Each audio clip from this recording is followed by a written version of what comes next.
watching this video. If you are new to this channel, kindly like, subscribe and hit the bell icon for latest updates. Thanks and enjoy. Good morning students, ਅੱਜ ਅਸੀਂ ਕਰਨ ਜਾ ਰਹੇ ਹਾਂ lesson 9th two memorable speeches, ਨੌਵਾਂ ਪਾਠ ਦੋ ਯਾਦਗਾਰੀ ਭਾਸ਼ਣ। ਆਓ ਆਪਾਂ ਦੇਖਦੇ ਹਾਂ ਕਿ ਕਿਹੜੇ ਦੋ ਯਾਦਗਾਰੀ ਭਾਸ਼ਣਾਂ ਦੀ ਇਸ ਲੈਸਨ ਵਿੱਚ ਗੱਲ ਕੀਤੀ ਗਈ ਹੈ। Start. On the midnight of August 14 1947, 14 ਅਗਸਤ 1947 ਦੀ ਅੱਧੀ ਰਾਤ ਨੂੰ ਪੰਡਿਤ ਜਵਾਹਰ ਲਾਲ ਨਹਿਰੂ ਰੋਜ਼ ਇਨ ਦ ਲੋਕ ਸਭਾ। ਪੰਡਿਤ ਜਵਾਹਰ ਲਾਲ ਨਹਿਰੂ ਜੀ ਲੋਕ ਸਭਾ ਦੇ ਵਿੱਚ ਉੱਠੇ to address the nation with these words, ਕੌਮ ਨੂੰ, ਦੇਸ਼ ਨੂੰ ਇਹਨਾਂ ਸ਼ਬਦਾਂ ਦੇ ਨਾਲ ਸੰਬੋਧਿਤ ਕਰਨ ਲਈ। ਉਹ ਸ਼ਬਦ ਕਿਹੜੇ ਸਨ? ਲੌਂਗ ਅਗੋ, ਬਹੁਤ ਦੇਰ ਪਹਿਲਾਂ, ਵੀ made a tryst with destiny, ਕਿ ਅਸੀਂ ਆਪਣੀ ਕਿਸਮਤ ਦੇ ਨਾਲ ਇੱਕ ਜਗ੍ਹਾ ਮਿਲਣ ਦਾ ਫੈਸਲਾ ਕੀਤਾ ਸੀ। ਸੋ ਇਹਦੇ ਵਰਡ ਆਂਦਾ ਟ੍ਰਿਸਟ। ਟ੍ਰਿਸਟ ਦਾ ਮਤਲਬ ਹੁੰਦਾ ਵਾਅਦਾ ਕਰਨਾ ਕਿਸੇ ਨੂੰ ਮਿਲਣ ਦਾ। ਓਕੇ, ਉਹਨੂੰ ਕਹਿੰਦੇ ਨੇ ਟ੍ਰਿਸਟ। ਤੇ ਕਿਹਦੇ ਨਾਲ ਮਿਲਣਾ ਸੀ? ਡੈਸਟੀਨੀ ਨਾਲ। ਡੈਸਟੀਨੀ ਕੀ ਹੁੰਦੀ ਹੈ? ਕਿਸਮਤ ਵਿੱਚ ਜੋ ਲਿਖਿਆ ਹੋਇਆ ਹੈ। ਓਕੇ, ਸੋ ਸਾਡੀ ਕਿਸਮਤ ਵਿੱਚ ਜੋ ਲਿਖਿਆ ਹੋਇਆ ਹੈ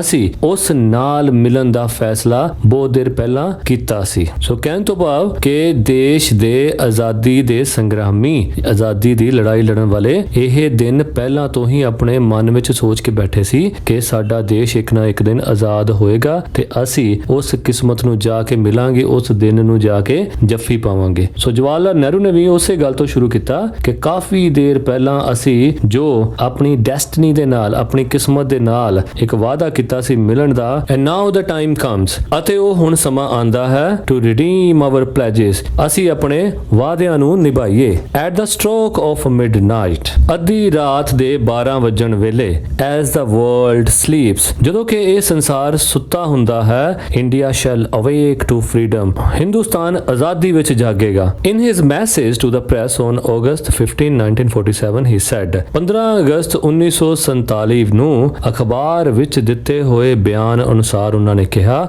ਦਾ ਅਪਾਇੰਟਡ ਡੇ ਹੈਜ਼ ਕਮ, ਕਿ ਮਿੱਥਿਆ ਹੋਇਆ ਦਿਨ ਆ ਚੁੱਕਾ ਹੈ। ਦਾ ਡੇ ਅਪਾਇੰਟਡ ਬਾਈ ਡੈਸਟੀਨੀ, ਜੋ ਕਿ ਸਾਡੀ ਕਿਸਮਤ ਵਿੱਚ ਮਿੱਥਿਆ ਹੋਇਆ ਸੀ। And India stands forth again, forth ਹੁੰਦਾ ਅੱਗੇ ਆਣਾ, ਠੀਕ ਹੈ। ਤੇ ਇੰਡੀਆ ਹੁਣ ਮੋਹਰੀ ਬਣ ਕੇ ਦੁਬਾਰਾ ਅੱਗੇ ਆਂਦਾ ਹੈ। ਆਫਟਰ ਅ ਲੌਂਗ ਸਲੰਬਰ, ਸਲੰਬਰ ਹੁੰਦਾ ਡੂੰਗੀ ਨੀਂਦ, ਠੀਕ ਹੈ। ਆਫਟਰ ਅ ਲੌਂਗ ਸਲੰਬਰ, ਹੁਣ ਇਹ ਕਹਿ ਰਹੇ ਨੇ ਕਿ ਇੱਕ ਬਹੁਤ ਡੂੰਗੀ ਨੀਂਦ ਤੋਂ ਬਾਅਦ, ਡੂੰਗੀ ਨੀਂਦ ਕਿਹੜੀ ਸੀ? ਗੁਲਾਮੀ ਦੀ, ਸਲੇਵਰੀ ਦੀ, ਠੀਕ ਹੈ। After a long slumber and struggle, struggle ਹੁੰਦਾ ਜੱਦੋ ਜਹਿਦ, ਜੋ ਆਜ਼ਾਦੀ ਦੀ ਜੱਦੋ ਜਹਿਦ ਸਾਡੇ ਆਜ਼ਾਦੀ ਦੇ ਘੁਲਾਟੀਆਂ ਨੇ ਕੀਤੀ। ਸੋ ਪੂਰੀ ਲਾਈਨ ਦਾ ਕੀ ਮਤਲਬ ਹੋਇਆ ਕਿ ਉਹ ਮਿੱਥਿਆ ਹੋਇਆ ਦਿਨ, ਅਪਾਇੰਟਡ ਡੇ ਆ ਚੁੱਕਾ ਹੈ, ਉਹ ਮਿੱਥਿਆ ਹੋਇਆ ਦਿਨ ਜੋ ਕਿ ਰੱਬ ਨੇ ਸਾਡੀ ਕਿਸਮਤ ਵਿੱਚ ਲਿਖਿਆ ਹੋਇਆ ਸੀ। ਤੇ ਹੁਣ ਇੰਡੀਆ ਦੁਬਾਰਾ ਅੱਗੇ ਖੜਾ ਹੁੰਦਾ ਹੈ ਗੁਲਾਮੀ ਦੀ ਬਹੁਤ ਦੇਰ ਦੀ ਡੂੰਗੀ ਨੀਂਦ ਤੋਂ ਬਾਅਦ, ਅਤੇ ਗੁਲਾਮੀ ਵਿੱਚ ਕੀਤੀ ਆਜ਼ਾਦੀ ਲਈ ਜੱਦੋ ਜਹਿਦ ਤੋਂ ਬਾਅਦ ਹੁਣ ਕੀ ਹੋਇਆ ਇੰਡੀਆ ਨੂੰ? ਇਹ ਹੁਣ ਅਵੇਕ ਹੈ, ਜਾਗਿਆ ਹੋਇਆ ਹੈ, ਵਾਈਟਲ, ਸਪਸ਼ਟ ਹੈ, ਫ੍ਰੀ ਐਂਡ ਇੰਡੀਪੈਂਡੈਂਟ, ਤੇ ਹੁਣ ਇੰਡੀਆ ਆਜ਼ਾਦ ਹੈ। It is a fateful moment for us in India, ਇਹ ਬੜਾ ਭਾਗਾਂ ਭਰਿਆ ਪਲ ਹੈ ਸਾਡੇ ਸਾਰਿਆਂ ਲਈ ਜੋ ਕਿ ਇੰਡੀਆ ਵਿੱਚ ਰਹਿੰਦੇ ਹਨ। For all Asia and for the world, ਸਾਰੇ ਏਸ਼ੀਆ ਲਈ ਅਤੇ ਸਾਰੇ ਸੰਸਾਰ ਲਈ। ਅ ਨਿਊ ਸਟਾਰ ਰਾਈਜ਼ਸ, ਇੱਕ ਨਵੇਂ ਤਾਰੇ ਦਾ ਉਦੈ ਹੋਇਆ ਹੈ। ਨਵਾਂ ਤਾਰਾ ਕਿਹੜਾ ਸੀ?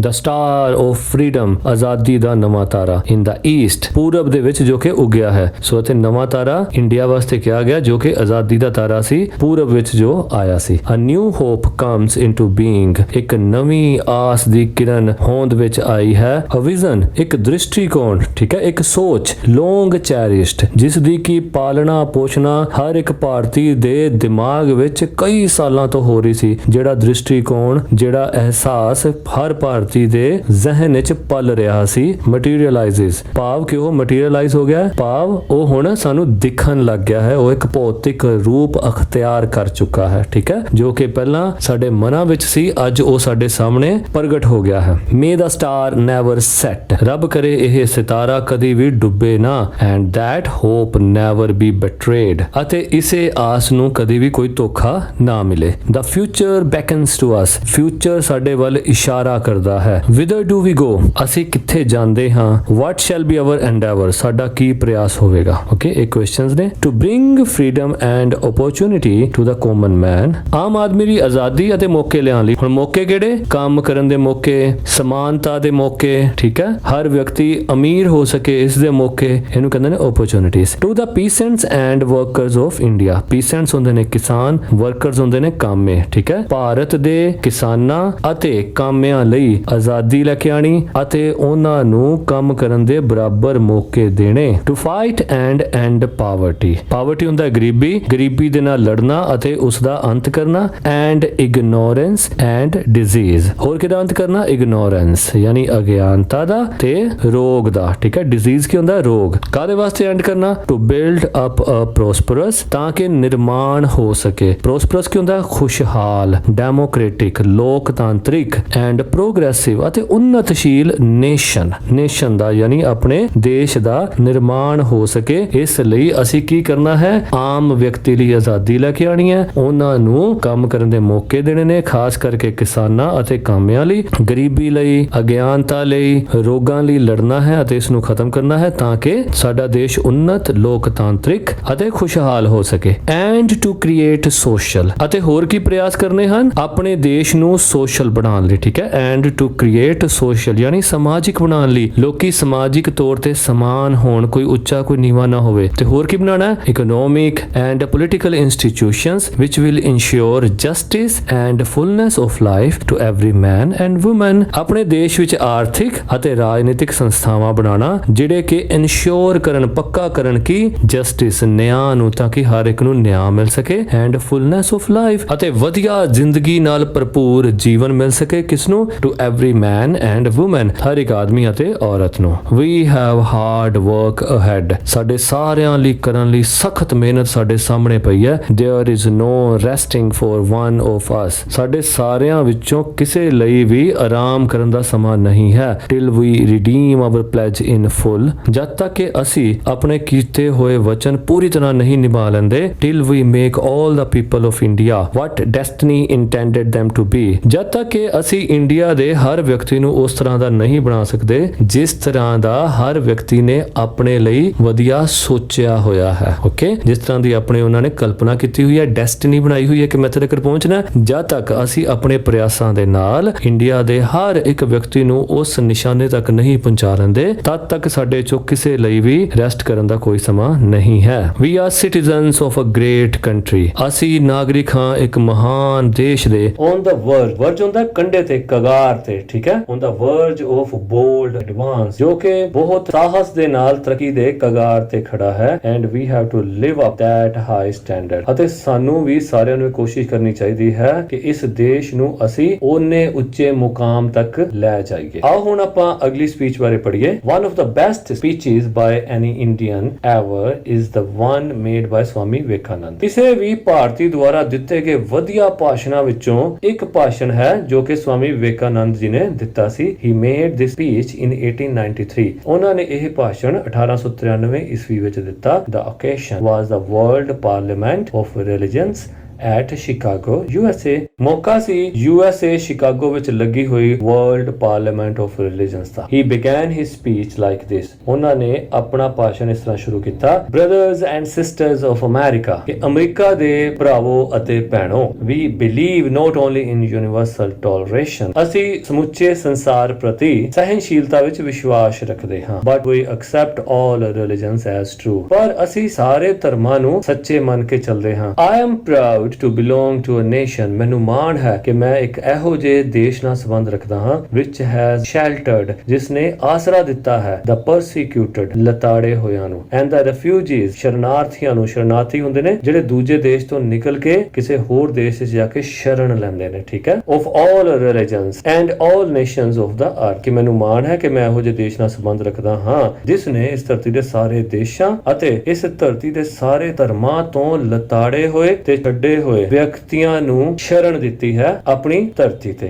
I fervently hope ਫਰਵੈਂਟਲੀ ਹੁੰਦਾ ਉਤਸੁਕਤਾ ਦੇ ਨਾਲ, ਹੋਪ ਯਾਨੀ ਉਮੀਦ ਕਰਦਾ ਹਾਂ, ਮੈਂ ਉਤਸੁਕਤਾ ਦੇ ਨਾਲ ਉਮੀਦ ਕਰਦਾ ਹਾਂ that the bell that tolled this morning in honor of this convention, ਕਿ ਜੋ ਬੈਲ ਇਸ ਸਭਾ ਦੀ ਸ਼ੁਰੂਆਤ ਦੇ ਵਿੱਚ ਤੇ ਇਸ ਸਭਾ ਦੇ ਸਨਮਾਨ ਦੇ ਵਿੱਚ ਸਵੇਰ ਨੂੰ ਵੱਜੀ ਹੈ, ਜਿਸ ਨਾਲ ਇਹ ਸਭਾ ਸ਼ੁਰੂ ਹੋਈ ਹੈ, may be the death knell। death knell ਕੀ ਹੁੰਦਾ ਕਿ ਜਦੋਂ ਅਸੀਂ ਕੋਈ ਘੰਟੀ ਵਜਾ ਕੇ ਮ੍ਰਿਤਿੂ ਦੀ ਸੂਚਨਾ ਦਿੰਦੇ ਹਾਂ, ਠੀਕ ਹੈ, ਕਿ ਇਹ ਜਿਹੜੀ ਬੈਲ ਹੈ ਇਹ ਇੱਕ ਮ੍ਰਿਤਿੂ ਦੀ ਸੂਚਨਾ ਦੇਣ ਵਾਲੀ ਬੈਲ ਹੋਏਗੀ, ਕਿਸੇ ਦੇ ਮੌਤ ਦੀ ਸੂਚਨਾ ਦੇਣ ਵਾਲੀ। ਕਿਹਦੀ ਮੌਤ ਦੀ ਸੂਚਨਾ ਦੇਣ ਵਾਲੀ? Death Nail of all ਫਨੈਟਿਸਿਜ਼ਮ। ਫਨੈਟਿਸਿਜ਼ਮ ਹੁੰਦਾ ਅੰਧ ਵਿਸ਼ਵਾਸ, ਠੀਕ ਹੈ, ਆਫ ਆਲ ਪਰਸੀਕਿਊਸ਼ਨਸ, ਤੇ ਇਹ ਸਾਰੇ ਪਰਸੀਕਿਊਸ਼ਨਸ ਲਈ ਵੀ ਮੌਤ ਦਾ ਇੱਕ ਸਮਾਚਾਰ ਹੋਏਗੀ, ਠੀਕ ਹੈ। ਪਰਸੀਕਿਊਸ਼ਨਸ ਕੀ ਹੁੰਦਾ? ਅਤਿਆਚਾਰ, ਜ਼ੁਲਮ। ਵਿਦ ਦਾ ਸਵੋਰਡ, ਚਾਹੇ ਉਹ ਅਤਿਆਚਾਰ ਤਲਵਾਰ ਨਾਲ ਹੁੰਦੇ ਹੋਣ, ਔਰ ਵਿਦ ਦਾ ਪੈਨ, ਚਾਹੇ ਉਹ ਅਤਿਆਚਾਰ ਕਲਮ ਦੇ ਨਾਲ ਹੁੰਦੇ ਹੋਣ, ਠੀਕ ਹੈ। And of all uncharitable feelings.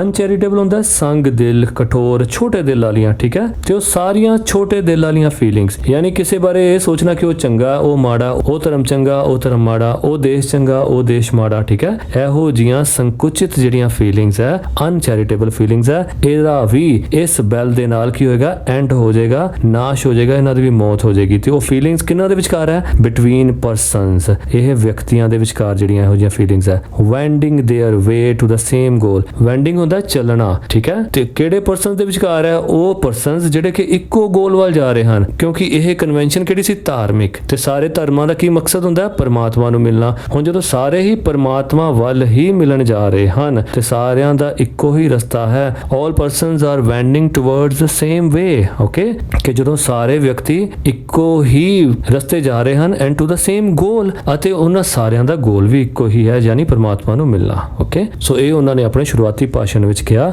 On the concluding ਡੇ। ਤੇ ਜਦੋਂ ਇਹ ਕਨਵੈਨਸ਼ਨ ਸਮਾਪਤ ਹੋਣੀ ਸੀ ਉਸ ਦਿਨ ਵੀ ਉਹਨਾਂ ਨੇ ਕੁਝ ਕਿਹਾ। ਹੀ ਸੈਡ, ਉਹਨਾਂ ਨੇ ਕਿਹਾ, the parliaments of religions has proved that holiness, ਕਿ ਪਾਰਲੀਮੈਂਟ ਆਫ ਰਿਲੀਜਨਸ ਨੇ ਇਹ ਸਾਬਿਤ ਕੀਤਾ ਹੈ ਕਿ ਪਵਿੱਤਰਤਾ, ਹੋਲੀਨੈਸ ਕੀ ਹੁੰਦਾ? ਪਵਿੱਤਰਤਾ, ਪਿਓਰਿਟੀ, ਸ਼ੁੱਧਤਾ, ਐਂਡ ਚੈਰਿਟੀ, ਅਤੇ ਦਾਨ ਦੇਣਾ ਆਰ ਨੋਟ ਦਾ ਐਕਸਕਲੂਸਿਵ ਪੋਜੈਸ਼ਨਸ, ਇਹ ਸਿਰਫ ਤੇ ਸਿਰਫ ਏਕਲ ਅਧਿਕਾਰ ਹੀ ਨਹੀਂ ਹਨ। ਏਕਲ ਅਧਿਕਾਰ ਹੁੰਦਾ ਮੋਨੋਪੋਲੀ, ਮੋਨੋਪੋਲੀ ਹੁੰਦਾ ਖਾਸ ਕਿਸੇ ਇੱਕ ਵਿਅਕਤੀ ਦਾ ਅਧਿਕਾਰ, ਠੀਕ ਹੈ। ਐਕਸਕਲੂਸਿਵ ਵੀ ਹੁੰਦਾ ਖਾਸ, ਪੋਜੈਸ਼ਨ ਹੁੰਦਾ ਕਬਜ਼ਾ। ਕਹਿੰਦੇ ਹੋ ਇਹਨਾਂ ਸਾਰੀਆਂ ਚੀਜ਼ਾਂ ਤੇ, ਹੋਲੀਨੈਸ ਤੇ, ਪਿਓਰਿਟੀ ਤੇ ਚੈਰਿਟੀ ਤੇ ਕਿਸੇ ਵੀ ਇੱਕ ਸੰਸਥਾ ਦਾ ਕਬਜ਼ਾ ਨਹੀਂ ਹੈ। ਉਹ ਸੰਸਥਾ ਕਿਹੜੀ ਇਹਨਾਂ ਨੇ ਜ਼ਿਕਰ ਕੀਤਾ? Exclusive possessions of any church in the world, ਕਿ ਦੁਨੀਆ ਵਿੱਚ ਸਿਰਫ ਤੇ ਸਿਰਫ ਚਰਚ ਕੋਲ ਹੀ ਹੋਲੀਨੈਸ, ਪਿਓਰਿਟੀ ਤੇ ਚੈਰਿਟੀ ਦੇ ਅਧਿਕਾਰ ਨਹੀਂ ਹਨ। If anybody dreams of an exclusive survival of his own religion,